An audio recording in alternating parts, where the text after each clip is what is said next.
Started playing rugby when I was about 6 years old. Bit of surf life saving with my brothers. Water polo, same as them. Pretty hectic sporting lifestyle. Love the culture as well. The boys, you know, always. Went to Green Bay High School. Year 10, taught us the basics of AFL. Couldn't kick a ball to save my life.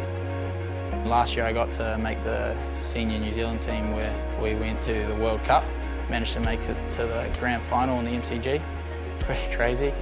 Kicked a goal on the MCG, which is a massive stadium, mate. AFL, there's a lot of running, just non-stop, constant. Pairs up pretty well with sevens and it's high intensity. Oh, it'd just be crazy, eh? Playing sevens tournaments and travel the world. Pretty nervous, but real excited. Hi, I'm Carlos Donnell Brown, and I'm playing in the Ignite Sevens.